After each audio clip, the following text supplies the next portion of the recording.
Diksha é uma transmissão de energia. Assim como o Reiki é uma transmissão de energia, assim como o passe espírita é uma transmissão de energia, como várias existem transmissões de energia, a Diksha é uma transmissão de energia também. Só que cada energia, ela tem a sua emanação, o para quê. E a Diksha, ela traz o despertar da consciência, que foi trazido por Ama Bhagavan, que são esses dois avatares vivos. Eles vivem na Índia, muita gente me pergunta, eles são vivos? Vivem, são vivos. E avatar para eles, para os indianos, são manifestações que a humanidade está precisando. Então, Mozart era o avatar da música, Einstein era o avatar da ciência, Ama Bhagavan são esses avatares que vão trazer o despertar. E o que é o despertar? Para Ama Bhagavan é muito simples. O despertar é a ausência de sofrimento. Na época que eu conheci a Diksha, que foi em 2006, eu estava num momento de muito sofrimento. E quando eu soube que ia perder medo, não ia ter, aí eu falei, nossa, é por aqui mesmo que eu vou, né? E aí, para eles, essa ausência de sofrimento é você viver a tua essência, sem os nossos condicionamentos do dia a dia. E como é que você vai fazer isso? Você vai fazer através do maior laço com o seu divino. Então, é isso que eles trazem. A Diksha, ela, na verdade, ela atua fazendo com que fortaleça o laço com o teu divino. Independente de qual a tradição, de qual a religião, do que você acredita. Isso eu achei muito importante. Não há uma crença que você deve acreditar. Você nem precisa acreditar que é uma Bhagavan, são avatares, entende? Porque a Diksha, ela vai atuar como energia, ela vai atuar no cérebro, nos lobos parietais e no neocórtex. Ela vai fazer uma mudança biológica no cérebro. Ela vai acalmar a nossa razão e vai aumentar aquela parte nossa de mais criatividade, as emoções. Então, com essa transformação, a gente começa a perceber o mundo diferente. A gente começa a ter mais intuição, a gente começa a ter aquele divino que a gente acredita, se é Jesus Cristo, se é Buda, se é Krishna, se é Jeová, lá, o que for, você vai estar com eles mais próximos de você vai conviver mais com eles. E com isso o sofrimento vai diminuindo.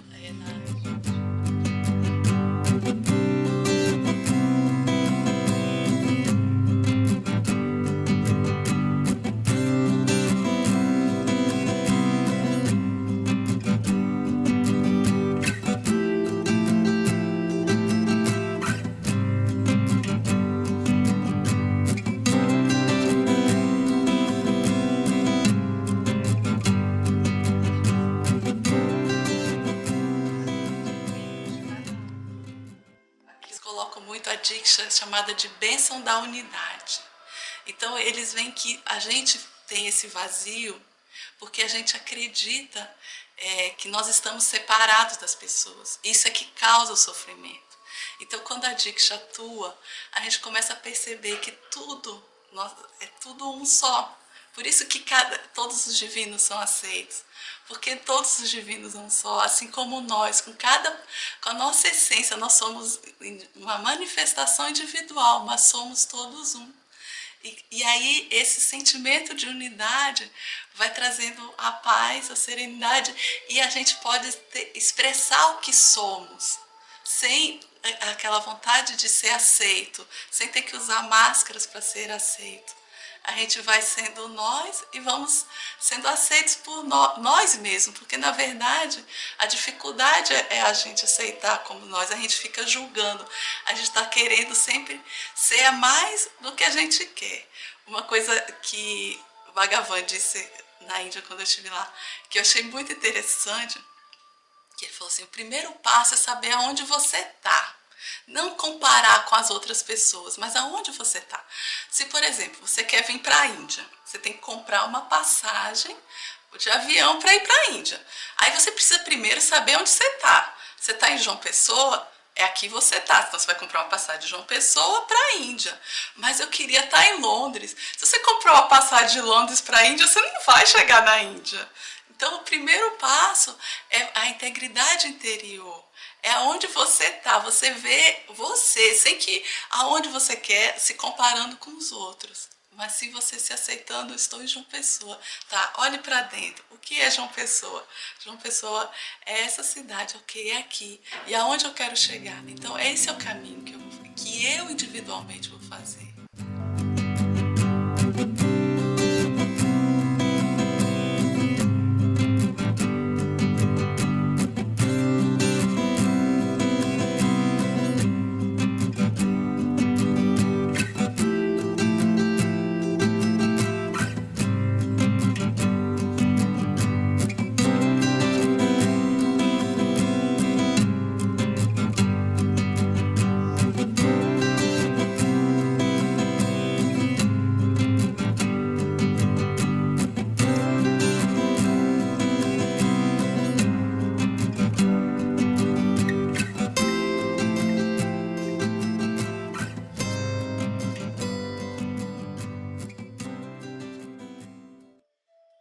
Foi assim, a Dix, quando eu conheci, foi numa palestra do Marco Sanches, que ele tinha vindo, e foi a primeira vez que eu ouvi, e ele ia dar um workshop, e eu falei, eu tenho que assistir, foi um chamado mesmo, eu tinha uma viagem marcada para o dia seguinte, desmarquei a viagem e fiquei. E foi uma coisa tão forte quando eu recebi a Diksha pela primeira vez, que meu carro, quando eu saí, o carro não ligava. E ele não tinha problema de bateria nenhum. Depois da terceira vez é que ele pegou, porque a energia estava muito diferente. E eu olhava as pessoas, eu começava a me emocionar na rua andando assim, aí eu vi uma pessoa assim, meu olho começava a encher de lágrima, foi uma comunhão com as pessoas, e as pessoas percebiam que eu estava diferente, era uma maneira de olhar o mundo diferente, de olhar as pessoas, de interagir, era uma energia muito forte. E de ajudar, eu comecei a perceber que eu comecei a perceber que eu estando perto das pessoas, as pessoas vinham com sofrimento e com essa empatia as pessoas melhoravam. E isso me fazia a querer mais ainda, né?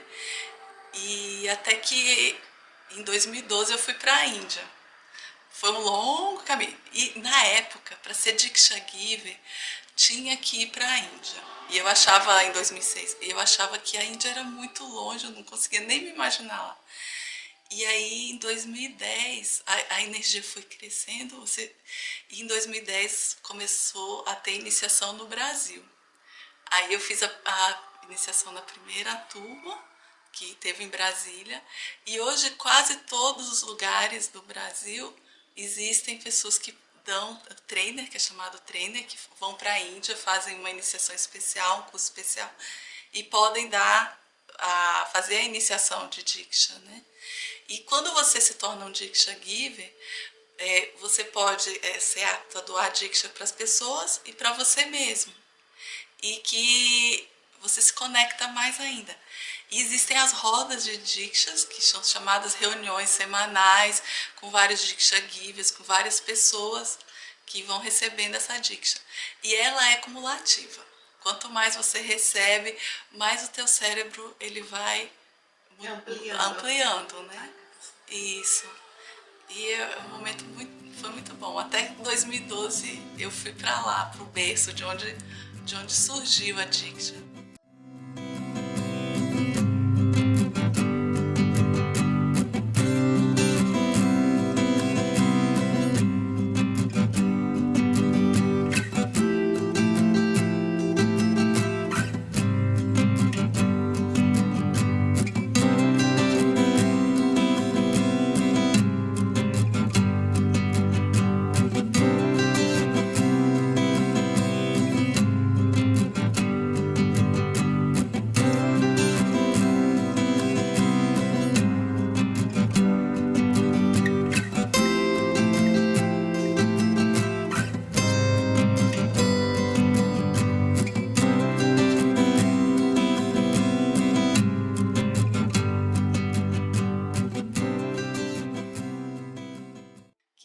Bhagavan, desde que ele era pequeno, ele imaginava um jeito de despertar a humanidade.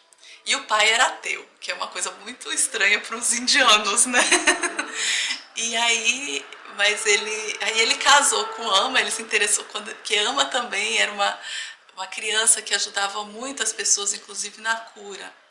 E quando ele conheceu Ama, e o pai falou: pronto, eu vou casar meu filho, que aí ele vai parar com essa história de religiosidade e espiritualidade. E quando eles casaram, quando eles aí se viram, fortaleceu, não deu certo.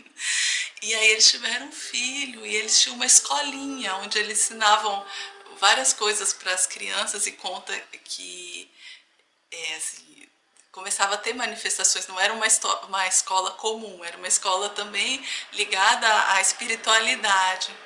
E um dia o filho de Bhagavan chegou e falou: eu vi uma energia nas minhas mãos, uma energia dourada.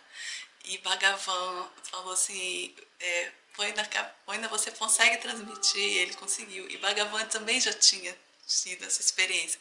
Então as crianças começaram a doar Diksha. E na época, quando se doava a Diksha ainda não estava. As pessoas ficavam até disfuncionais por tanta energia. Hoje ela está mais sutil. Você não sente mais tanto fora, mas é mais interno.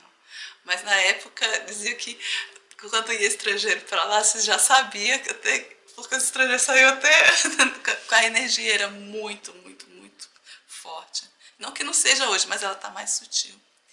E aí essa energia foi se propagando. E aí Bhagavan teve a ideia que ali estava o despertar da humanidade. Porque quando atingisse uma determinada porcentagem de pessoas no mundo despertas, toda a humanidade estaria desperta. Então,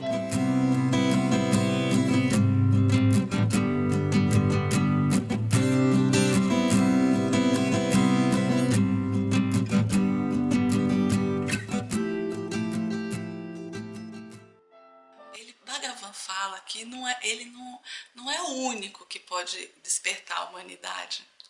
Isso que tudo que me encantou, porque não há uma crença, não há é aqui o caminho, há várias. Ali é mais um dos caminhos para despertar. E ele vai potencializar através. Ele fala que a Diksha é a graça divina. Você tem o teu esforço de ir, mas na graça divina, através da Diksha, um dos caminhos,